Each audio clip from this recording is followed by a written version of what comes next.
The following is rated not safe for work. It contains strong language, adult situations, and lots of spoilers. Discretion is advised. In the criminal justice system, cinematic-based offenses are considered especially heinous. The dedicated attorneys who investigate these villainous films are members of an elite squad known as the Reels of Justice. These are their stories.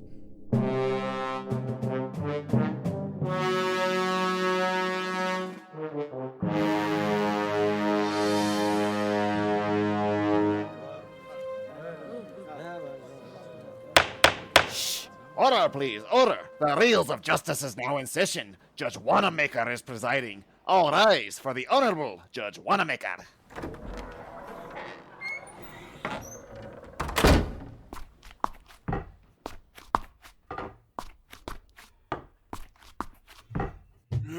Be seated. Welcome to the Reels of Justice. Today we are pitting two of Wes Anderson's films head-to-head for ultimate supremacy. And those films are The Royal Tenenbaums and Moonrise Kingdom.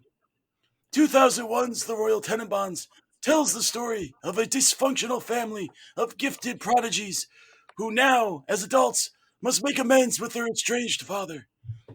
And then Moonrise Kingdom, a 2012 coming-of-age film about two nonconformist children who run away together to a secluded beach on an island community where they are pursued by their parents, peers, and local authorities. Now, in civil cases like this, the counsel appointed to represent each film will present the case for why their client is the superior movie, and ultimately, the jury will render its verdict as to which is, in fact, the better film. This decision will hereby stand in all rankings and listicles from now on until the end of time, and I plan to be there. Miss Kelleher, you're appearing on behalf of the Royal Tenenbaums. You may begin your opening statement.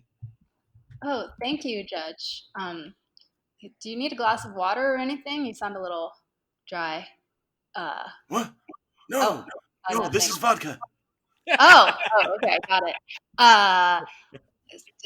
Gentlemen and gentlemen of the jury, the pursuit of something you absolutely know you cannot have. Is it worth it? Is it worth it when it's the very thing you desire in life more than anything else? Both films we're discussing this evening pose the question, is the pursuit of the forbidden worth going for? Sam, in Moonrise Kingdom, seeks love, something he's never felt in his 12 years of life, and Royal, from Royal Tenenbaums, seeks forgiveness as well as love from his family that he repeatedly betrayed time and time again. Both are respectable desires, but only one journey is superior to the other, and that is the goal of Royal Tenenbaums, for he lacks one vital resource that Sam is rich with, the resource of time. While Sam believes in his heart of hearts that he is unwanted and unloved, one can't forget that he has the remainder of his life to fill his heart with substance, whether it be with Susie, his new adoptive father, or someone else in the long road ahead. The more compelling story is that of the selfish old man who has wasted his life on indulgence and arrogance. He's hurt those who love him repeatedly, inflicting severe damage, and yet he still dares to ask the question, is it reparable? Thank you. Thank you. Mr. Rodriguez, are you sure you want to follow that up? I'll try, Your Honor. All right, proceed, but you're on thin ice. Already? Who? No, Mr. Rodriguez. The last time I handily won a head-to-head debate, I argued between two somewhat mediocre films. Today, by putting the oeuvre of Wes Anderson into question, we are discussing a genuine quirky auteur.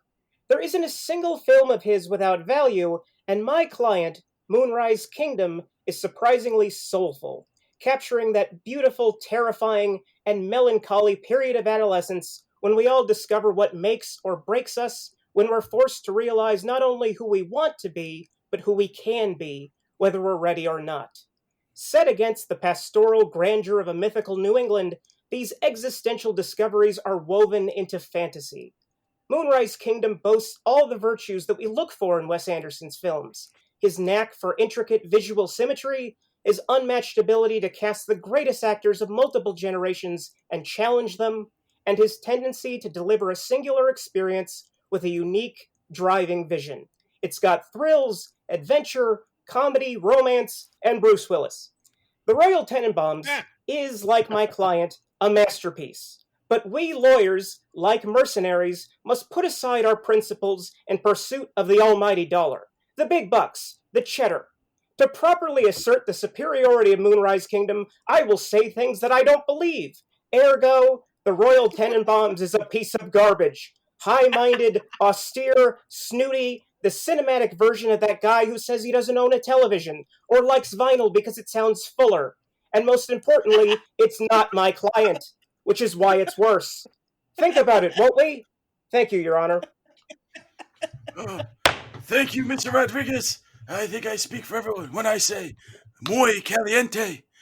Mrs. Kelleher, you may now begin with your first exhibits. Sure, thank you. The time disparity is an essential difference in the two films. Not only does it make for a more fascinating tale to be told, but it also solidifies the genre of comedy. Royal and his family members are all aware adults trapped with childlike coping mechanisms. They can't undo what's been done to them, and so they find themselves to be desperate. Desperation is a cornerstone of the comedy genre. For in order for the audience to really be able to laugh at what they're seeing, a piece of them has to be whispering to themselves, "Boy, I'm glad I'm not that guy." All right. If you have a response, Mr. Rodriguez, to the first point. So, what about the Royal Tenenbaums specifically embodies that better than Moonrise Kingdom? You're a bit broken up, Mr. Rodriguez. Can you repeat that? I think what we're trying to establish is a little more background in the Royal Tenenbaums that could flesh out these points, like what did happen to these children that gave them these insufficient coping mechanisms. Oh, well, of course, only one thing happened, and that was a person happened to them. Royal Tenenbaum happened to them, a selfish adult child who thinks of no one but himself.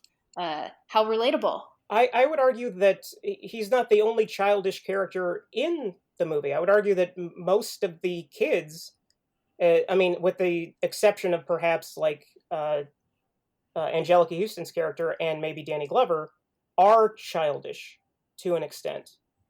It's kind of it's really in brand with what Wes Anderson kind of does overall with characters, but especially with the Royal Tenenbaums, I would say that they are in a state of kind of arrested development. Oh, sure, that's exactly what I'm saying. That's a good show. It certainly is a good show, but that's exactly the point I'm making, is that they are in arrested development, which is why it's funny, because there's nothing that can save them. They're desperate for meaning and for connection, but most of their lives are gone at this point. They're all adults. And would you say that it's realistic, or do you think it's part of the film that it doesn't have to be? Is it a realist film? I mean, I would say as compared to... Okay, let me clarify. Is it believable, or is it kind of a stretch, or is that precisely the point? To me, it's so much more grounded and believable than Moonrise Kingdom. To me, Moonrise Kingdom is like a fantasy. I'd say they're both a fantasy. Not to me. To me, these characters in Royal Tenenbaum are pretty realistic. I mean, they're exaggerations, but there are many people in the world that have these flaws that these characters have. Ms. Kelleher, if you would like to continue with your line of argumentation, if you have another point you'd like to bring up. Sure. So I'll move on a bit. So while Sam may be wanting love and acceptance, it's less of a desperation for him. As I've mentioned, he does have the resource of time, but for Sam, it's more of a curiosity. In fact, how can you be desperate for something you've never experienced? Both films are marketed and sold as comedies, but Royal Tenenbaum is the film that remains true to the genre. Shall I move on, or should we pause there? Well, Mr. Rodriguez, if that's is the anything you'd like to bring up? if that's the entirety of your point, I would actually argue that Moonrise Kingdom is more exemplifying of the genre of specifically of comedy. It's more outwardly whimsical. It's more it it traffics less in deadpan, although it does implement deadpan to a large degree. And it's overall sillier. I mean, there are moments that are straight out of an animated film that Well, I don't think that Royal Tenenbaums ever really approaches. if I could respond, I mean, the definition of comedy is not whimsy, absurdity, silliness. That's only one side of the pendulum. When you talk about comedy, it's tragedy and time added together. But really, it's a quirky story, Moonrise Kingdom. But I don't see it as a truly balanced comedy. And Royal Tenenbaums is balanced as a comedy. The movie with the suicide attempt is Absolutely, a that makes balanced it more comedy. funny. Sorry, I didn't hear that. Oh, I said absolutely. That makes it a better and more funny movie. You have to have the darkness in order to have the lightness. Could you But maybe does it have to explain go that dark? some of these dark elements, if you could flush these out for the court's edification? Flush them out? Well, it's just how can you truly emotionally connect to something that's all fluffy silliness? You need to have these dark elements. I mean, even in Moonrise Kingdom, you have a little bit of it. You have Sam who really hasn't experienced love. I mean, that's very sad. You wouldn't feel connected, and if you don't have that connection with the characters, you're not going to laugh. Like you can have like a perfectly timed deadpan moment, as you said, but that's not the crux of what comedy is. Comedy to me is about finding a new perspective on the other side of a dark moment. So dark moments in Royal Tenenbaums, I mean, yeah, we have the suicide attempt, which I mean, it just exemplifies how intensely Richie desires Margot. I mean, that's how much. That's what he's willing to sacrifice, his life. And that's not even our Could main. you please explain? What's that? Could you please explain who Richie and Margot are for the court, please? Yeah. So Richie and Margot is the adopted daughter of Royal Tenenbaum. And so Richie is her brother, and they've grown up together in this horribly dysfunctional household. And as the siblings, there's also a sibling named Chaz. As the siblings grew up, they all got the hell away from their crazy family as soon as possible. And then in their 30s, they returned. So Richie and Margot, they love each other in a way that they probably shouldn't, and they have been raised. But Order. as Royal Tenenbaum says in the movie, you know, it's still frowned upon to be in love with your brother. But what isn't these days? That's what Royal said, and that's a good point. I mean, do I condone incest? No, but that she is adopted. They're not related by blood, and nothing truly really happens between the characters either. It's an interesting conundrum to be trapped with feelings that you can't do something about. It creates, as I've said before, desperation. That desperation is also felt in Moonrise Kingdom. I would say done better as well. Moonrise Kingdom does have desperation. Is this an objection, Mr. Rodriguez? The point I didn't hear you, Judge. I was just asking if this was an objection on Mr. Rodriguez's part. Yes, objection. Sorry. Oh, Okay, well, so sustained, but you're on thin ice. I'd like to answer that point to just say that Moonrise Kingdom absolutely has desperation, but the point I've been making through this whole thing is that they have the luxury of time ahead of them. They have the promise of future. So we've all, as children, experienced the limitations of what you're not able to do as a child. Strict parenting, what have you. We've all had limiting circumstances, but they haven't entered adulthood, which is the epitome of freedom. Well, they have the promise of time, But Royal Tenenbaums goes so far as to prove that time makes these people more miserable and just has them focus on the things that they don't like about themselves, and their lives all collapse at a certain point. So what's Exactly. the promise there? They don't have a promise of the future. That's why I'm saying these characters are more desperate and it's a more compelling story. Okay, but if the kids in Moonrise Kingdom have the promise of the future, then what's to say that they won't just end up like the Royal Tenenbaums in 20 years? They might. I'd love to see it. Who's to say that they have a good life ahead of them?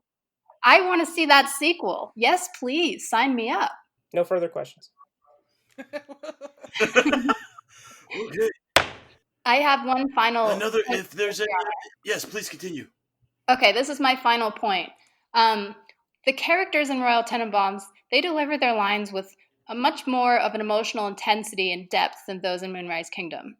Well, there's of course the signature dry delivery in both movies. The Tenenbaums, they allow themselves to fill with rage, or cower in fear, or melt down with sadness. One can't forget the iconic suicide attempt scene with Richie, or Chaz's consistent, fiery, and explosive demeanor toward Royal. The audience is left feeling more attached to the characters in Royal Tenenbaums, for they have dimension and lead a person to feel attached to them despite their damage.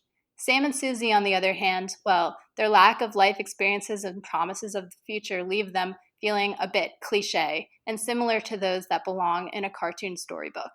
But Sam and Susie also have rage. They also have unstable qualities. They have behavioral issues. The difference between the kids in Moonrise Kingdom and the adults in Royal Tenenbaums is that the kids in Moonrise Kingdom don't really have the faculties to express these things in curt kind of packaged words. They have no ability to actually understand the feelings that are inside of them. They can't outwardly be just like the Royal Tenenbaums. They can't be on that same level. They have to be, I mean, in order to be realistic to what it's like to be a kid and to have behavioral issues, you have to kind of be simpler. You have to kind of be more direct, but also more withholding. And I would say that in that pursuit, the kids in Moonrise Kingdom are not cliches at all or cartoon characters, but people that I know, people that I've been. I hear you on that. I mean, I hear you. I just relate stronger to the Royal Tenenbaums characters. I'm not saying that it doesn't exist, expressionism in Moonrise Kingdom. I'm saying that it's there less. And I'm saying that I personally feel more connected to the Royal Tenenbaums characters for the reasons I've listed. Understood. In terms of just relating to characters, I would say that experientially, Royal Tenenbaums actually holds me at a distance. I know what it's like to be sad and stunted, but not immeasurably talented, intellectual, wealthy, beyond all reason, and then being sad and stunted. But I can relate. That. I can relate to mood imbalance, isolation, scorn, and scrappiness, and that's what these kids have in spades. I can also second that. They feel dimensional. They feel dimensional to me, and the people that are around them, although they don't share their experience because they're in different parts of their lives and they either have more, they've seen the world more or they've been beaten down more by the world. But the characters that kind of couple them together, particularly Edward Norton's character, who he looks like just kind of a depressed middle-aged man when you first meet him, kind of like the camp counselor that definitely will get fired for stealing office supplies. But although he keeps kind of the emotion at it's kind of at bay for a spell, early on, he's giving a recorded journal after Sam has escaped from the Khaki Scouts camp. And it's a quiet moment. Edward Norton is just sitting there recording his thoughts, smoking a cigarette, because all Wes Anderson characters eventually must smoke cigarettes. Sitting there smoking a cigarette, and as he's recounting everything that's happened, he genuinely kind of stops for a moment and realizes Sam could be dead and it could be entirely my fault. And in that moment, I think that he registers a kind of pathos that perhaps no character other than maybe Chaz and the Royal Tenenbaums, I think, embodies. And there is most Wes Anderson characters are sad. That's kind of what they share. But then you have like the isolated loner of Bruce Willis, who operates the dock, who adopts Sam because he realizes that his life is completely isolated. He's completely unmoored. He's kind of cheating on, or helping Frances McDormand's character cheat on her husband, Bill Murray. But he's very much like the dock that he operates. He's kept at a distance. And in meeting Sam, he realizes that perhaps he doesn't have the luxuries of a house, or perhaps or he does have steady employment, but he doesn't have a luscious employment, shall we say. But he realizes that he understands this kid, and in that way could probably treat him better than any of these shitty families that he's had previous could ever do. And in those two characters, in addition to Susie and Sam, I think that it's a more emotionally rich work. So it's interesting to me listening to you, because you've told me why you feel closer to the characters in Moonrise Kingdom, but I'm not hearing, and I'm curious about, why do you feel detached from the Royal Tenenbaums characters? Well, the Royal Tenenbaums characters, either I don't really know what's going on in their head other than the fact that they're disaffected, like Margot. I really don't know what is keeping her at a distance from everybody. Unlike, they're very similar, Margot and Susie, to the point that I would even say that Sam is basically Richie. But with Susie, whenever she lashes out, I get the kind of emotional underpinning there. But with Margot, she just kind of sits in rooms and says laconic things and smokes a cigarette and just disdains everybody that's in the room. And I don't really, I don't get her, I guess.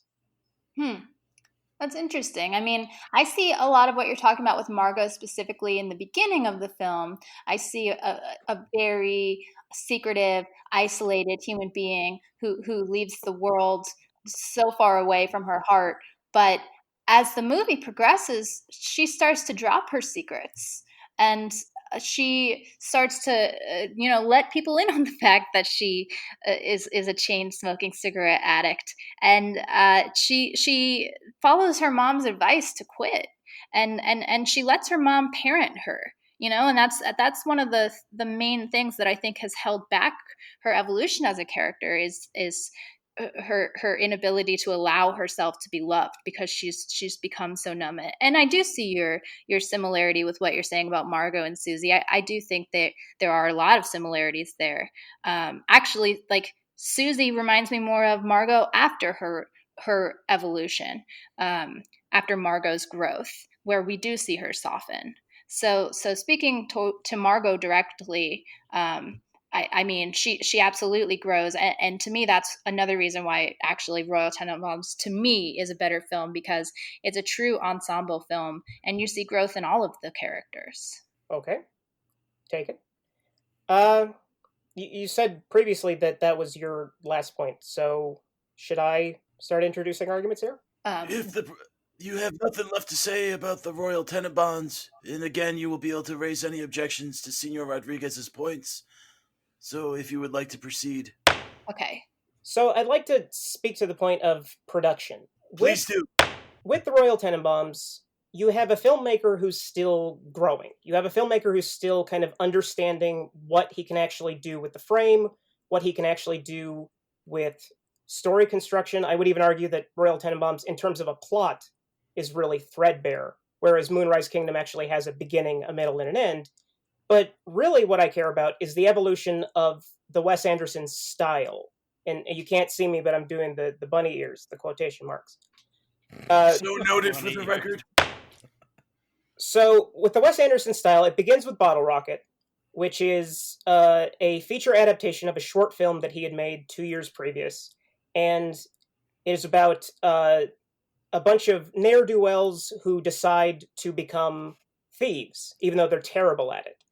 And within that film, you can start to see the evolution of his visual process, because he starts with a 1.85 frame, and that then evolves into Royal Tenenbaums, where he's working with a 2.35, a widescreen frame. And Moonrise Kingdom comes out 11 years after Royal Tenenbaums, and everything that he's done between those 2 points, including making an animated film, Fantastic Mr. Fox, by the time he gets to Moonrise Kingdom, he's basically completely in control of all the powers that he will possess from that point on. He's making things that are just, he's a different person in addition to being a different filmmaker from earlier. And so you have these sweeping scenes where, specifically at like the Khaki Scouts camp, there is a dolly shot that begins on one end of a field and goes maybe for, let's say, 2.5 minutes. And in it, not only is there visual information in front of in the foreground, but in the background, there is something happening in every single shot. And it's one sustained shot, so there's it's a synthesis of visual information. And although the Royal Tenenbaums looks amazing, Moonrise Kingdom benefits from the fact that he's learned everything he can't do back then. And now he, in complete possession of the powers that he needs to be Wes Anderson, he's made something that has elements of every single piece of construction that he absolutely needs. May I respond? Please do. That is a good point. I hear you. I do want to say though that when it comes to a film, I don't need all of that, all of the subtleties in the background. I don't need the bells and the whistles. I don't need production perfection. I just need a compelling story and something that touches my heart. And still, despite what you said, and though you do make a point, I still only need what Royal Tenenbaums offers, despite Moonrise Kingdom offering things in the background. And would you say that any of those things that it offers is story, like a genuine story, not just incidents? Sure. What you're saying, it can add to the story, yes. But I'm saying I do better when it's a bit more direct. That's why I'm saying I gravitate towards, the characters that are communicating with more emotional intensity. I just need a bit more of a boldness than things in the background, personally, as an individual. So yes, some of what you're saying, of course, there is story being added to it, but it's not necessarily what connects to me. With Moonrise Kingdom, just to continue on, even though you acknowledge that it's bigger in terms of production, the photography, in addition, is something that is particularly splendid. It's not necessarily something that wins a case per se, but it is something that distinctly makes something stand out. And with the photography in Moonrise Kingdom, you have warmer, hazier, golden tones. It kind of feels like like a fond memory, or a place, or a fond memory of a place and a feeling. And with Royal Tenenbaums, everything's pretty measured, but in a way that I still think keeps me at a distance. Whereas the photography of Moonrise Kingdom kind of incorporates what's so powerful about the characters and gives kind of a shell, a protective shell that kind of goes around them and makes the universe more vibrant and more majestic in a way. Whereas Royal Tenenbaums, kind of like its characters, really, it sits there. Would you like to comment on the Royal Tenenbaums photography and direction? Wes Anderson's very well known for his fantastic shooting and framing, so this could be good information for the jury to hear. So you said that you feel Moonrise Kingdom is sort of wrapped in its element of fantasy. Yes. Yeah. I agree with that. I think it does. Moonrise Kingdom, comparing the two, it feels more like a storybook, and that's great in many ways. But me being a person that I connect to dysfunctional people. I've gone to Al-Anon meetings where that's when you're a person who has an alcoholic in your family, and you have to go learn how to not control other people.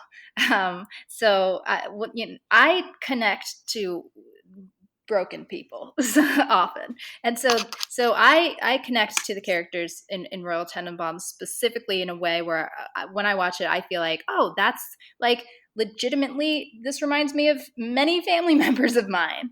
And so relating it back to the point you've made about photography, I like the fact that Royal Tenenbaums in many ways feels more real when you look at it versus how Moonrise Kingdom feels more, as I'm going to put it, storybook. So yeah, I do. I'm actually agreeing with what you're saying. Vibrant in Moonrise Kingdom, sure, it's vibrant. It's not necessarily what I'm looking for. What I'm really standing by here is that Royal Tenenbaums is a better movie to me. So I hear you, but it still doesn't do it for me. No further questions. She's not a witness. Are you done making your points? No further arguments, Your Honor. All right. Very good, very good. If we'd like, then we can move on to our closing arguments. Miss Kelleher, if you'd like to proceed on behalf of Royal Tenenbaums. Sure. Despite the production value and the photography elements that Mr. Rodriguez described, I still stand by my points that the Royal Tenenbaums is superior in the protagonist's goal, as well as the ensemble cast members' pursuits, the genre, as it is a true comedy, and the intensity and depth of each and every character. Moonrise Kingdom is a cute childhood romance that doesn't quite deliver the on-screen magic that the Royal Tenenbaums serves on a silver platter. Every child who's grown up in a dysfunctional family needs to see the Royal Tenenbaums to know that it's okay to be a little broken when you grow up, because you'll get through it.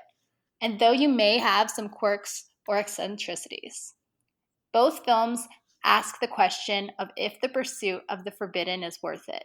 And spectacularly, Royal Tenenbaum teaches us that it is indeed. Thank you. All right, we're going to break for lunch, and then, Mr. Rodriguez, you can make your arguments. No, Judge. Let's just get to it. Bailiff, put my sandwich back in the fridge. Mr. Rodriguez, your closing argument, please. Ladies and gentlemen of the supposed jury, I have made my points on Moonrise Kingdom's superiority to the Royal Tenenbaums loud and vividly clear. And if I haven't, I blame my opposition. Because I am secure in knowing that my client will reign victorious, I want to appeal to your better angels. Even though I believe noted quirky auteur Wes Anderson lives in France, his early better films were made in and about America. Moonrise Kingdom in particular could only be made and set in America, and that may be its greatest attribute. Voting for the Royal Tenenbaums, which could easily be said in England or even Russia, is a vote against America. And you don't hate America, do you? Stylish, deeply emotional, aesthetically warm and vibrant, rich with feeling, all of those words could either describe Moonrise Kingdom or America, home of the noble khaki scouts. Like those patriotic young men, America is your home. It is your God-given birth mother. It is your sacred duty. If the Reels of Justice is to earn its good taste badge, you must vote for Moonrise Kingdom. I'm not suggesting that this theoretical badge comes with financial incentives or sexual favors, but I'm not saying that. Don't be like Wes Anderson. Don't abandon your home for some nation that is supposedly less gun violence and prettier architecture. Stick with what you got, and show some goddamn respect for the sexiest flag there is, the American flag. Moonrise Kingdom 2020. Thank you, and good night. Very good, thank you, Mr. Rodriguez. If only I could vote, but I'm a felon. Very well. Damn it, Judge. You have heard the arguments, and members of the jury, Mr. Haslar, Mr. Maynard, and Mr. Schlender, it is now up to you to determine which is the superior film. The bailiff will stop eating my sandwich and escort you to the deliberation room. Is there mustard on this? Oh, I hate mustard. Okay, guys. We heard a lot of information from both sides. Ben, you can go first. What did you think about the arguments from the two sides? Well, I will be the first person to admit I am the wrong person for this jury. I did everything I could to get myself thrown out. I said I hated dramedies. I said I hated Wes Anderson, and I said I hated the Royal Tenenbaums. Nobody was saying a word of it. I'm still on here. I think for me personally, it kind of boils down to the story and the relatability aspect that the two lawyers went back on. I relate more to Moonrise Kingdom, way more than I do to Royal Tenenbaums. I do see like the dysfunctional aspect of it as being something that you could potentially get to, but I've had more experience with just being more lovelorn, and I even if I didn't, the movie takes me along that path. We know, Ben. Yes, Ben's lovelorn. We get it. Karen Gillan still hasn't responded to my emails. I'm sad to say. Well, So, I but haven't anyway, given even up. if it didn't, it still takes me along that path narratively. Whereas Royal Tenenbaums, I think it's the thing for me is the characters are not relatable at all. They feel like caricatures. They feel like brief synopses of ideas, and that's kind of where I see the two. Like that's where the argument is for me. How I about think you, that's. Mr. Thunder? I think it's interesting that you see the characters as more. Are you saying more relatable or more realistic in Moonrise? In Royal Tenenbaums? Which do you think is more realistic? I don't know that I'd say either are realistic. Moonrise Kingdom seems more like a fairy tale, like a story. I get that, so it's not realistic. But Royal Tenenbaums, it feels like I said, they're caricatures, so that didn't feel realistic either. So I'd say neither. All right, because I mean, to me, that's one of the points that was brought up, and I think these films are interesting kind of mirrors to each other. Because to me, with Royal Tenenbaums, you have a bunch of adults who basically act like children, right? Like Arrested Development is brought up. Like they are bad at expressing their emotions, and they're bad at dealing with them. And then in Moonrise Kingdom, you have very unrealistically like children who are excellent at dealing with their emotions, who are incredibly eloquent. They're basically adults trapped in kids' bodies, to the point where it's like, I mean, the conversations that like Sam has with Bruce Willis, it's like children don't talk this way with adults or anyone else. Like I do like when Bruce Willis says, "I don't have to explain to you. You're 12." Yeah, exactly. Yeah, there's tons of funny stuff. So to me, I mean, I see the storybook between the two. I'd say Tenenbaums is more realistic. It's more realistic in its scenario, but I'm not sure I would argue that with the characters themselves. Well, I just don't know how many disaffected geniuses I know. At least right? one. Yes, I do know Ryan. I agree. I know Ryan, who is a disaffected genius, even though he says he's not. Underappreciated in his time. He is underappreciated in his time. I agree with that. Dylan, what did you think of the two movies? Well, before I get into what I thought of the two movies, because Wes Anderson's pretty great, so they're good movies. See, I think you're the only member of this jury who can call himself a Wes Anderson fan, because Ben just said he doesn't like this guy. But Ben, how many Wes Anderson films had you seen before these two? The one with the dogs, and I think Fantastic Mr. Fox. Okay, yeah. So now these two movies that for this trial, these are my two first Wes Anderson films ever. I've not watched any Wes Anderson films. Surprising. Does he do like the horizontal pan in like every one of his films? Because I was going to say that. And actually, what I said was a lie. I had seen Rushmore. That's the only one. Oh yeah, yes. I think I have seen so that. I'd seen Rushmore, and that's like the only one. And I do, the points that were brought about the pans, like that was my favorite shot in Tenenbaums, is when they're panning outside with the fire truck. And I think he does that same pan better in Moonrise, as Ryan had explained, with Bill Murray on the motorcycle in the back is very funny. But it's still probably the strongest shot in Tenenbaums to me. But Dylan, you were going on. You were saying you love Wes Anderson very much. I don't love him very much, but I do like Wes Anderson quite a bit. And these are two good representative movies, really for a lot of the reasons that were brought up. Tenenbaums being so early in his career, but that was like the aha moments. Like, oh, this is, it was like his sixth sense. You know what I mean? Like that's the one where everyone knew he's going to be really special. Sure. And unlike Shyamalan, he went in a much better direction. He came out with something like Moonrise. It's not all that dissimilar to when we were in another head-to-head case that we had with Jackie Brown versus Inglourious Basterds. We were looking at how Jackie Brown was early in Tarantino's career, and then something like Inglourious Basterds is kind of like the synthesis of everything he's learned up to that point. So like, what's better? Is it better when you're Rookie of the Year, or when you're like Tom Brady and you've won like 7 Super Bowls? So That's kind of what we're looking at here. And I'm usually more impressed by early efforts. yeah, actually, I tend to be as well, to be honest with you. Like, and that's one of the reasons I really liked Royal Tenenbaums quite a bit. It's like you never really seen a movie like that, and then you watch Moonrise Kingdom, and you probably haven't seen a movie like that, but it's very obvious it's Wes Anderson. Just the way the movie starts with moving the camera around, looking at the different rooms and the You know exactly zooming. what you're getting into right at that point. You do, and that's not a bad thing though. It's No, like no, when it's you not. get you get a filet mignon in front of you, you're like, oh geez, I'm in for a good dinner. I mean, so you'll be okay, unless it's raw. But it's raw. It's fucking raw. I had to get one in. Settle down, Gordon. So anyway, I want to look at the arguments that the counselors were making, because I thought it was very interesting how they both went into relatability. And I've just, as much as I like Wes Anderson films, I never thought you were really kind of supposed to relate to them. I guess it's kind of like seeing yourself in a Picasso painting. Wait, I just found it. To see yourself in Picasso?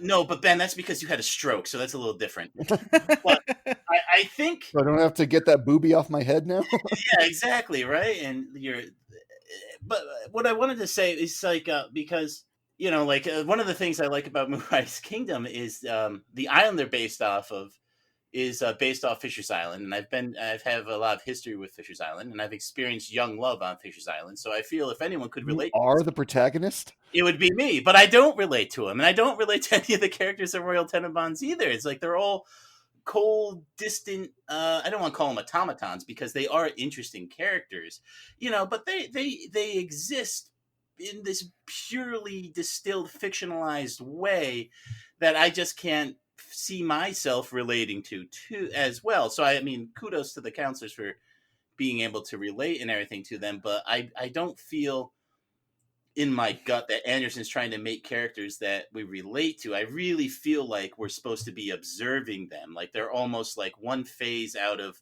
what it is to be humans, like we're aliens watching them from another planet kind of thing. That's how I've always viewed Anderson movies, because they're just so kind of quirky is the word, I guess, for lack of a better term. I didn't look up any big words for today, so anyone who's got the bingo card, big word is out. It's a shame. Yeah, I know. I'm admittedly dense when it comes to symbolism. What was the whole deal with him getting struck by lightning and you still have lightning in you? What was that about? Because that's the one thing that didn't seem to fit for me in the whole film. I couldn't tell you that I didn't. Anderson just wanted him to get struck by lightning. Yeah, I just thought it was an interesting to happen.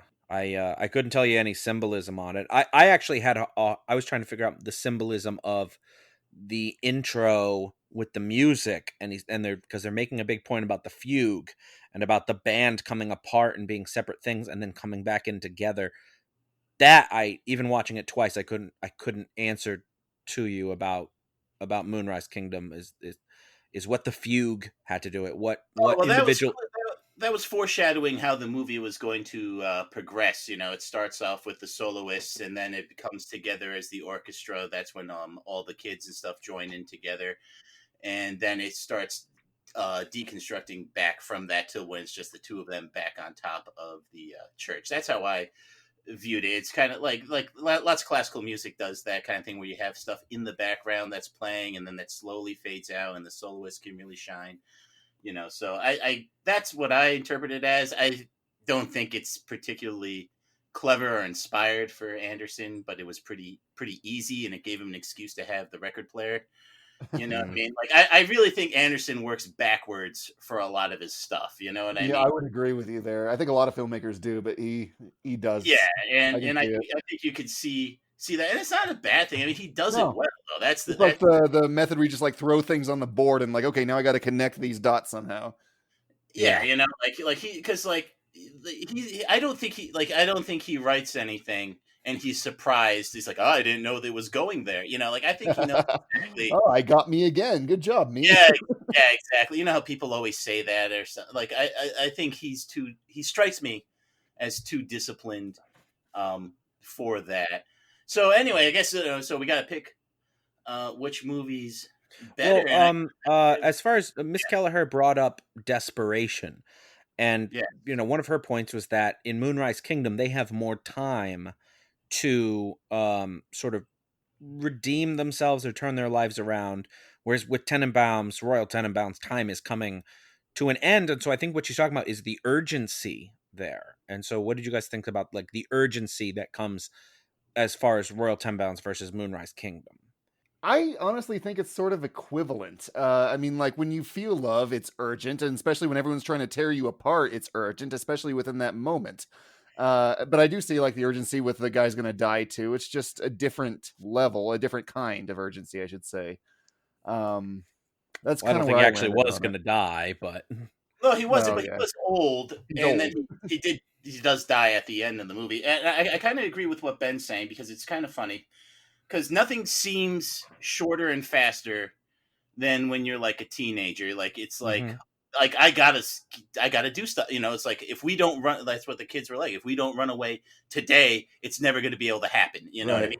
And then with Royal being old, he's like, holy crap! If I don't make amends, and you know, yes, he's broke and everything like that. So like his original reason wasn't that desperation, but then when he started to get to know his grandkids, he started to get to know his children as actual adults. You know, then that desperation, he's like, oh my god, I've wasted 60 years of my life or however long it is.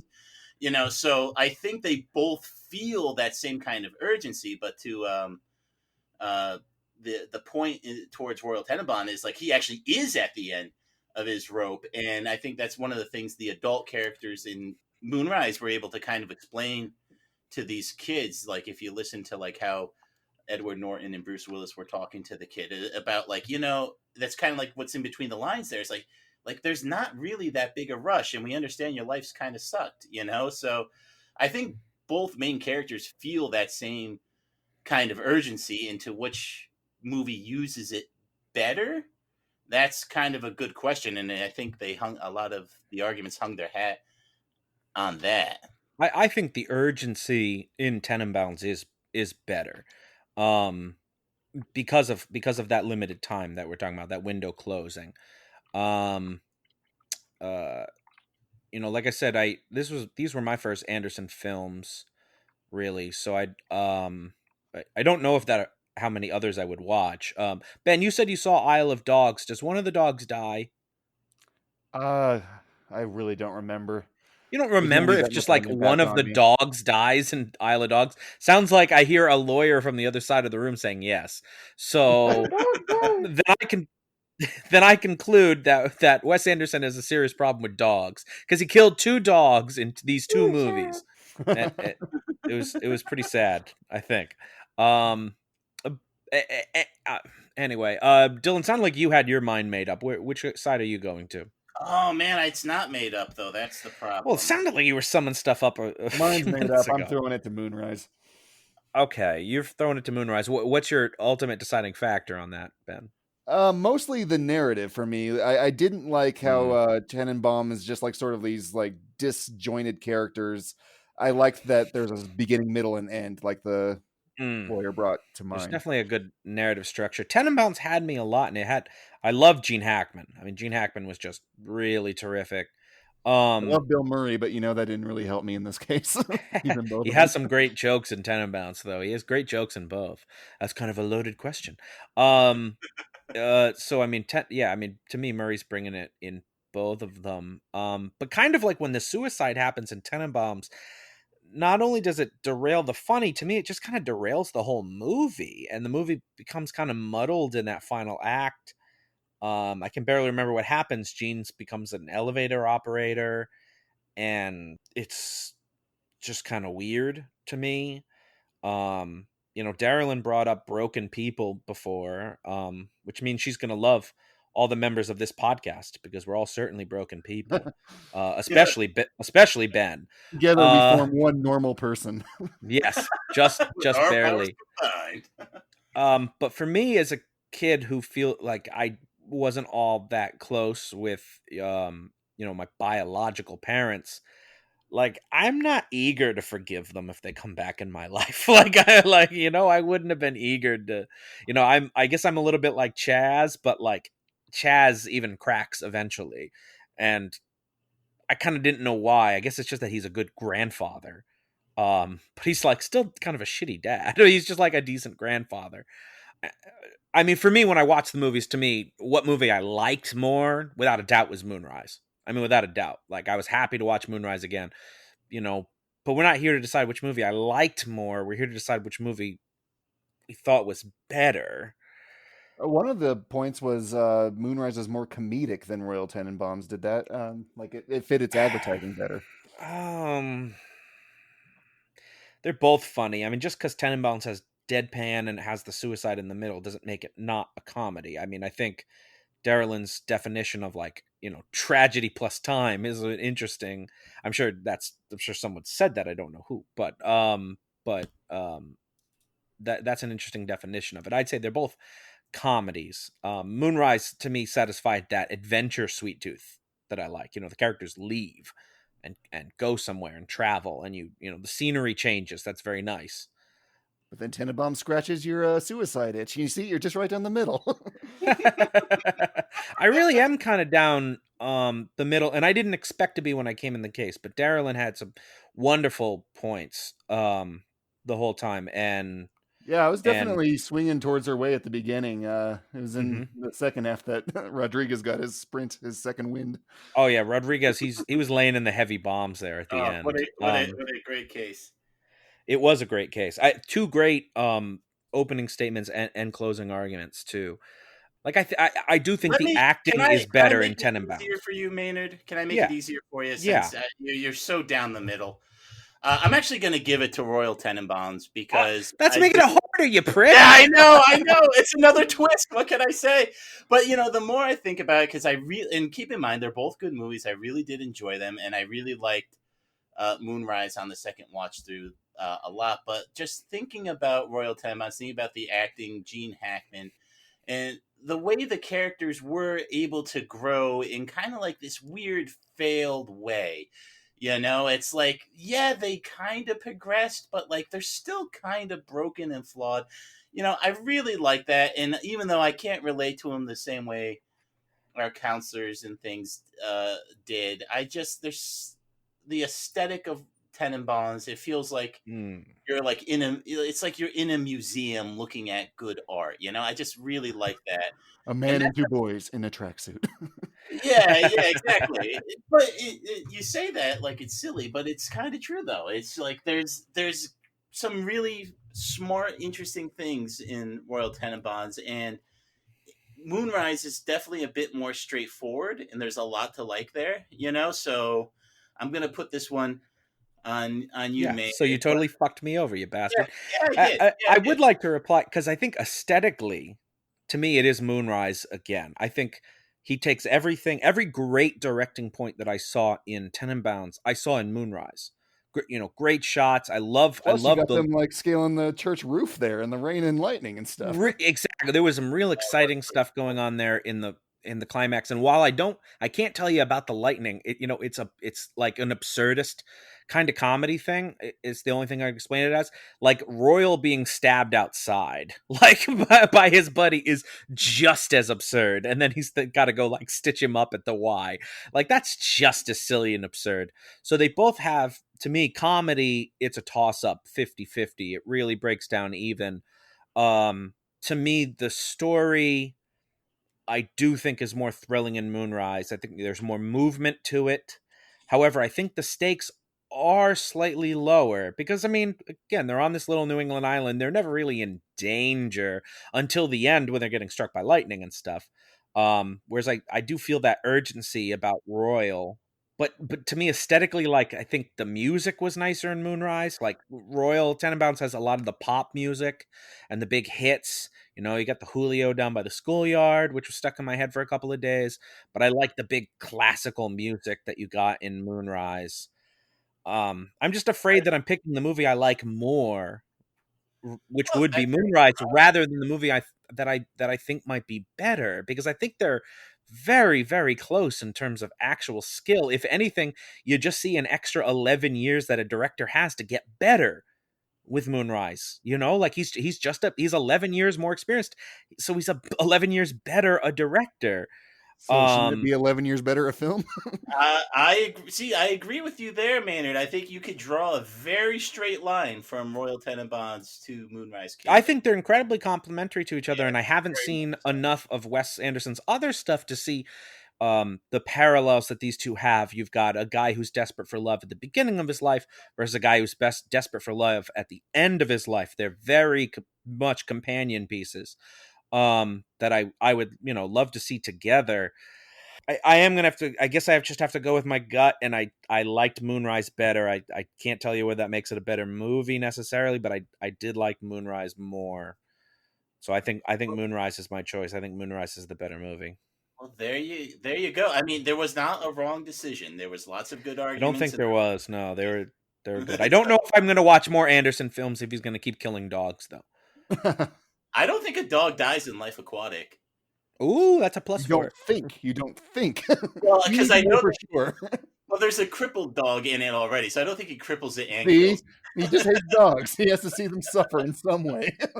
And my favorite character out of both movies was in Moonrise, and it was the kitten who lives in a basket. All right, guys, I think the judge fell asleep. We gotta go wake him up. All right, let's go out there and give him our verdict.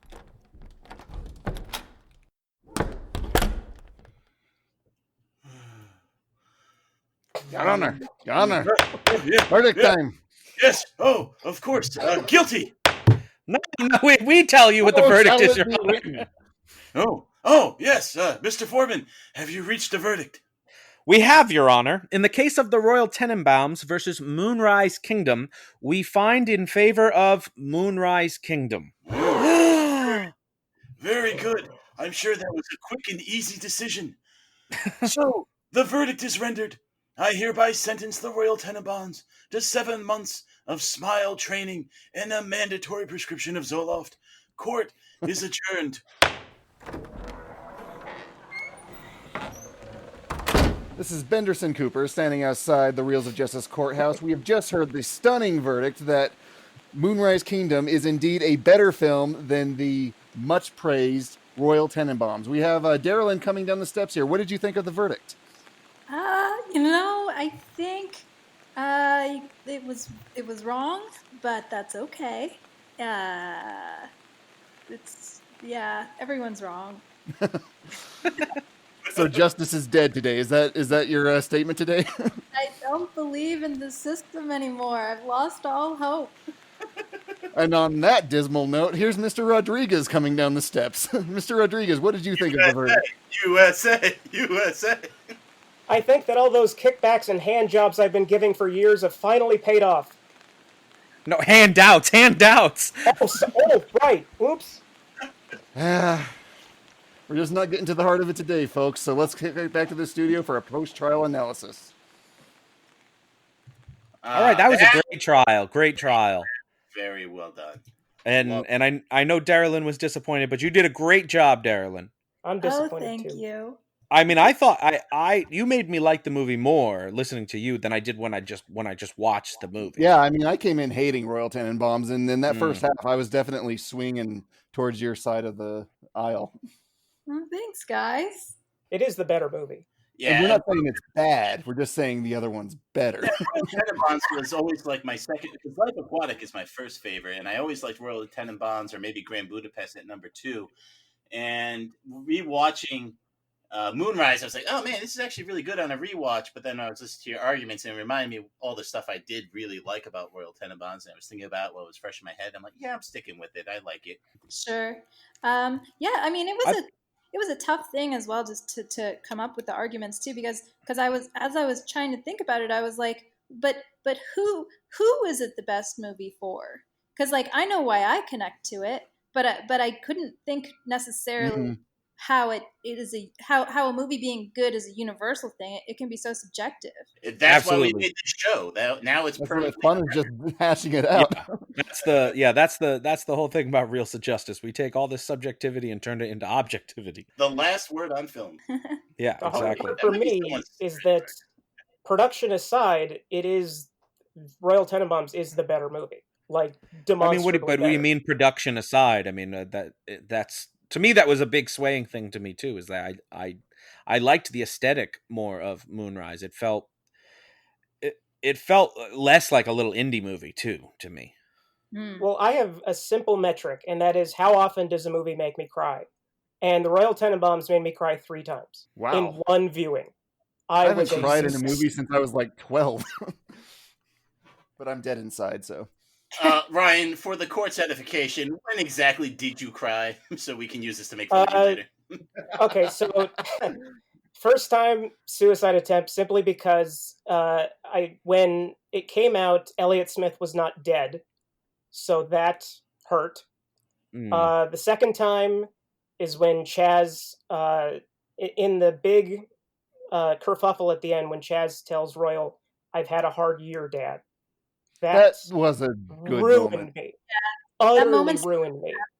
It says literally every single thing that you need to know about one character and the other character in the frame with the most understated thing. And then the last time is, of course, as the closing credits roll and that Van Morrison song kicks in. That was oof.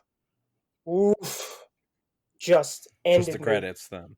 See, for me, the suicide was a big eye roll for me. I mean, it's hard for me to take Luke Wilson very seriously at any point, honestly. You can take him more seriously than Owen Wilson. Yes, but I don't really take either of them all that seriously. It is great direction, though. Obviously, they only really have the one take they could use, right? Effective per se.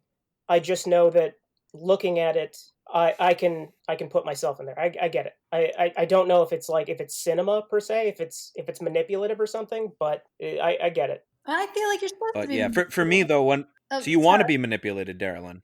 No, I feel like a movie should be manipulative. Yeah, because it's supposed to move you. You know, you're supposed to feel. So yeah. I think it was doing what it was supposed to. But yeah, it's a very impactful scene to me. But why? Can you tell me more? So I think similar. Sorry, you rolled your eyes at it though. I mean, that's just wow. And maybe that's what you said earlier is like that we're different people. To me, I would never see that as the out. Like, this is a girl that you've just lived without for years. You've been off being a famous tennis player. You reconnected to her for the last 2 weeks, and now you're willing to kill yourself over not having her. That's why I mentioned the manipulation. Like, to me, if we switched over to Moonrise, is Sam never could see Susie again? Sam wasn't going to kill himself, right? He was going to go to the orphanage. He was even going to face electroshock therapy. You know, he's like, he even tells the scouts, "Get out of my chimney." Like, he's willing to just face the next thing and not give up.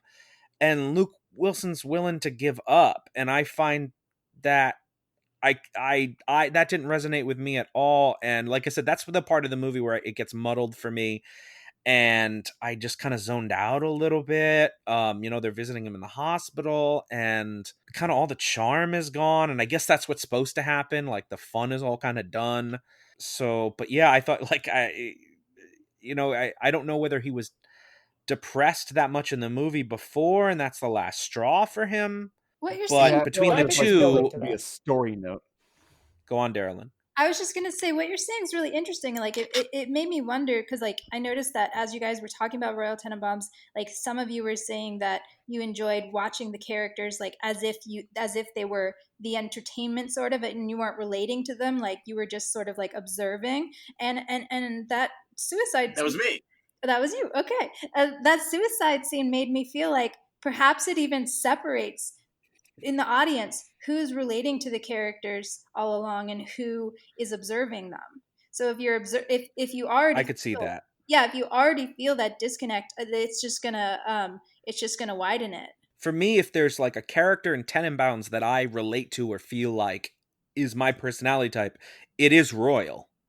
And when I watch Moonrise, if there's someone I feel like I'm probably Susie more than I am Sam. You're Bruce Willis. I'm not Bruce Willis, not really, because I wouldn't give a child beer, unless that kid was really cool, which Sam was. So, Royal great in shorts. And I will say that's Ryan is I definitely Sam, though. But Royal is the best character Wes Anderson ever wrote and directed, like easily better than Max Fisher, better than I could see that. Better than Ray Fiennes' was character really in great. Grand Budapest. He really was. Is the single best thing that he's ever done, I think. You're saying Royal as Not portrayed only by the Gene best Hackman performance of that year, is- but okay. coupled with performance and with the writing and with specifically Wes Anderson's direction of him, even though the two hated each other, it is cohesively the best character he will ever do. It's nice that he keeps trying to do better ones, like the Ray Fiennes character that I mentioned, but this is the best. Will be. No, not even close. There was not a character to me in Moonrise that touched Hackman individually, not on a performance or on a character level. Although I do agree love with Edward that. Hackman Norton. really stood out on that. But I would, to me, ensemble wise, looking at both casts all assembled, I did probably pull more to Moonrise. And you know what would have interested me is if Tenenbaums had been about the kids as the kids. Like I would have liked to see, instead of them grown up, I think I would have liked to see them as kids dealing with the estranged father. It's a completely different movie. Directing. Then maybe I would have liked to see a completely different movie. Dylan, and maybe since they're geniuses, one of them could build a robot. And then we would get a robot in the movie. Good enough of a director to do that yet, though. Kids are hard. Kids are very hard. No, the kids. Well, then to me, there's points for Kingdom right there, because to me, he directs kids excellently. That scene where all the scouts come and confront Sam is like such a great scene, and they're almost like little Nazis, like in their little fascist uniforms. It's there's this movie reminded me of yeah, exactly. Moonrise just reminded me of so much stuff. I was thinking like there's some Catcher in the Rye there with Sam trying to run away and Susie very much. There's obviously some Romeo and Juliet stuff in there where it's like, guys, this is just your first love. It's just an infatuation. You're probably going over the top for this. And then as I was rewatching it too, I'm like, this movie could be like the prequel to Natural Born Killers. Stunned silence. Apparently. I guess Ryan doesn't like Natural Born Killers. I don't love it.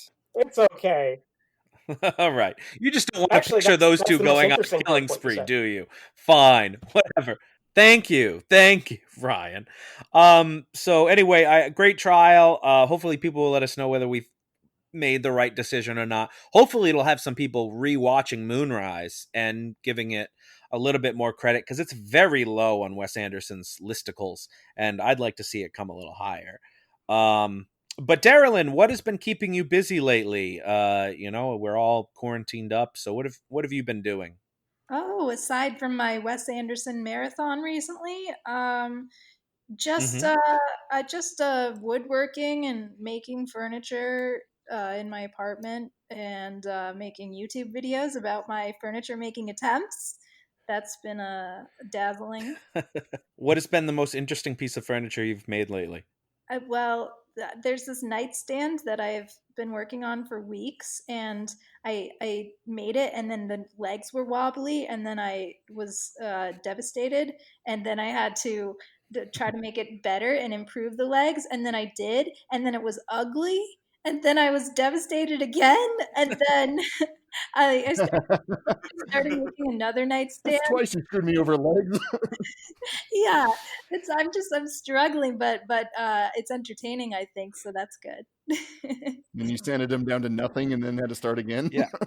Yeah, and we can see that incredibly passionate journey on your YouTube channel, correct? Give us the name of that channel so that people can find it. That's right. It's Daralyn Kelleher. It's my name. You can search it. All right, good. Hopefully you can get that spelling from the episode here. But yeah, I mean, you're not a woodworker by trade, right? It's just a hobby of yours that you started during quarantine, right?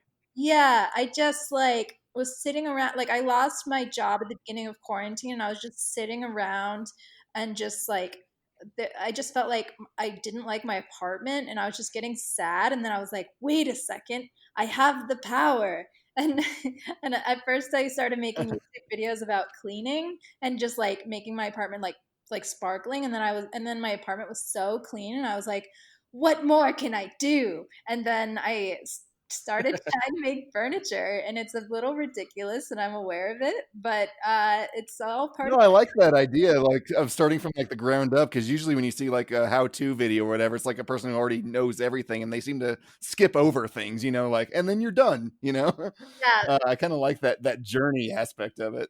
thanks. Yeah, mine's more like instead of an expert teaching, it's like a fish out of water, learning and failing and trying and holding my cat and crying. It's all of those things happen. Right, exactly. Yeah. Well, the cats are around all the time. I believe you're the owner of 3 wonderful cats, correct? Yeah, but at the moment it's a little insane because I've been rescuing these cats from my garage. So, okay, at the moment there are 6 cats in my apartment, but that's only for, Whoa, I you've know, gone full cat lady. I know. It's only for 2 more weeks and then I'm delivering the fosters to some homes. But right now, like honestly, earlier today there were 6 cats on my couch with me. While you were woodworking, or while you were watching Wes Anderson? I think I was Are they all like waiting in the line, waiting to be petted or something like that? no, like literally there was one at the top of the couch right behind my shoulders, like on each side of me, one on my lap. Like it was crazy. And then like just imagine I said 2 other Aw. versions. But so it'd be 6. But I think I was preparing for this argument and that's when it happened. It was really like a majestic moment in time. And if I'm That's gonna awesome. Ben actually owns some cats too. Oh really? Well, Am I the only other one? you Yeah. have one cat, And Ben? then egg drop and miso. They're cute. Oh, I'm sorry. Go ahead. You have one cat? 2 cats, egg drop and miso. They're soup themed. Soup cats are the best cats. Aw, Soup cats.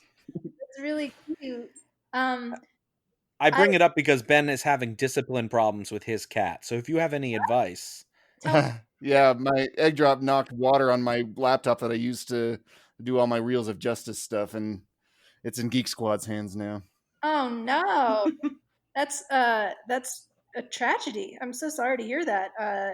Have you So considered? you have 6 cats. You're like 6 times as likely to have water meet your keyboard. I'm just telling you. Yeah, I just stopped drinking water. That's how I fixed that problem. But There you go. That's using the noodle. you know what I did, guys? Like, and this is like, if I'm admitting to you, I have 6 cats at the moment, then I might as well tell you that I also at the hardware store just got like a little Tupperware like boat, and I put it in the bath, and one of the cats has climbed into the boat and floats in there. I mean, it's a new thing. Aw. It's new, but I want to see that picture. that video needs to be on YouTube. I want to Yeah. record it and Put that on YouTube. Absolutely. I would definitely check that out. That could probably go viral. So Daralyn, hopefully you've been watching some movies or you have some good recommendations for us. So, the door's open. Anything you want to suggest? What is a movie that our listeners should watch? I didn't prepare for this moment, and I feel like maybe I You got to think on your toes. Favorite Wes Anderson film? I'm like, because typically I would say Royal Tenenbaums. I mean, okay, I'll give 2. Little Miss Sunshine. It's a great Okay. a movie about a family and a little girl who battles some difficult times, but she ends up as a little pageant queen. Whoa, no one saw that coming. So watch that, and then maybe watch this little movie I like to watch when I was younger, like literally 20 years ago. I watched this movie. It was Cinderella Man. It's not even like, I just really like it. It's about this guy who he's alive in the Depression, and he has no money, and he has a family to support. So he's a failing fighter. He goes and he does these fights, and he sucks at it. Yeah. And then you've seen it. So then he gets better, and then he's a winner, and it's a story of victory. It's not just some guy, right? It's Russell Crowe. Yeah, I was about to say, isn't that Russell Crowe? Russell Crowe, some guy. Yeah. What's really special about that movie is that Russell Crowe did not even know they were making a movie. Just Yeah. likes punching people that much. I love it. Whoa. He like just Gene likes Hackman. punching people that much. So Little Miss Sunshine and Cinderella Man, some great recommendations for people. Dylan, you were our judge. What do you got for us? Well, we were talking about this earlier, and thinking about young love. Of course, your mind goes back to 2002. And Yes. a great movie came out then called Cheats. And it's about a group of erstwhile friends. They're pretty scrappy. They band together to basically cheat their way through the entirety of their school career. The movie is focused on their senior year in high school and trying to, pass all their tests through cheating and various hijinks of that nature. And it's just a hilarious movie. It's very quotable, and you'll love it if you watch it. It's absolutely hilarious. Absolutely love that movie. One of my all-time favorites. So that's Cheats. Yeah, some people would say that's the movie that gave Martin Starr the beginning of his career. Isn't that right, Ryan? Oh, Jesus Christ. And then other people would say, who is Jesus Martin Christ. Starr? Right, Ryan? Right? Only the MVP on every show he's on. He is pretty good in that Spider-Man was movie. plucked from obscurity and put Mhm. into Cheats, and then bam, straight to Exactly. From God utter damn you obscurity. guys. Ryan, God damn you. what do you have We for can lay it on recommendation? thicker if you want. Okay, so Daralyn, you said you were watching a marathon of Wes Anderson movies. Did you watch all of them? I did not this time around. No, sadly. Okay. Well, because I asked, I did. I watched all of them What? twice. Twice. And so his best film, it's I've always kind of wondered this because I'm obsessive, clearly. And this viewing confirmed it. Fantastic Mr. Fox is his very best film. He's the only filmmaker who can work in animation and live action and bring every single element that he does in live action into animation. Hey, what about It's not like Osmosis Brad Bird. Jones? Come on. Don Luke's Rockadoodle would disagree. Jeez.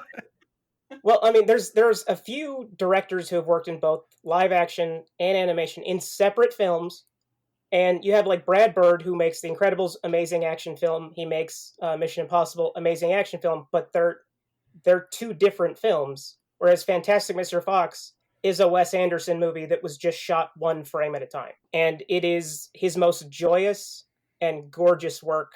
And it proves that there is no difference between the mediums. They're just different ways to tell stories. And it's streaming right now on Disney Plus, and I strongly, strongly, strongly recommend it.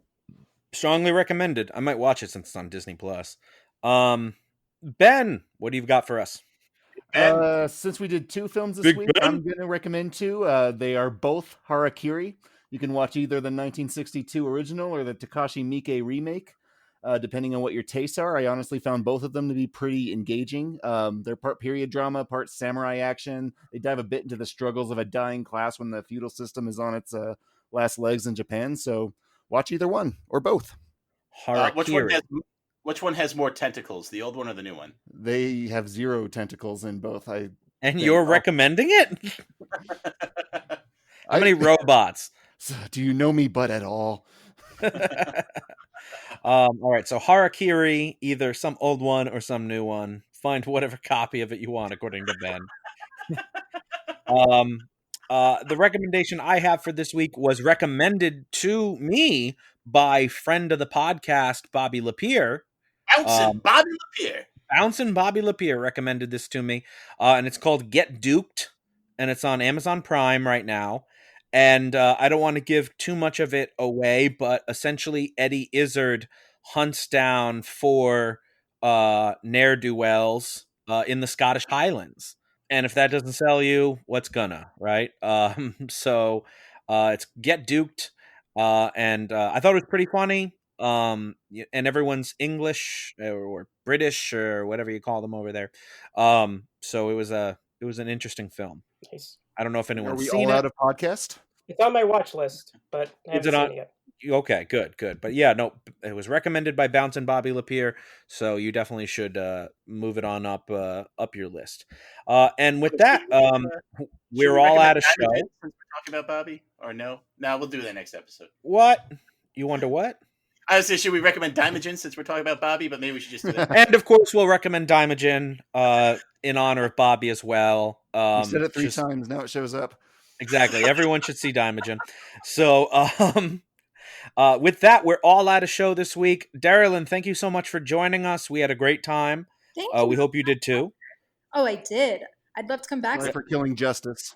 We would love to have you back too. And hopefully make sure that you bribe the jury members next time, and things will work out more in your favor. Yeah, I'm going to have you ghostwrite my next opening argument, I think. Yeah, no, wonderful, wonderful opening arguments. It was a great trial all around. And with that, we hope everyone will join us next time as the reels of justice keep turning. Later. Bye-bye. What are you still doing here? Get out! Go! Please follow us on Twitter at Reels of Justice, Instagram Reels of Justice, and Facebook.com/Reels of Justice.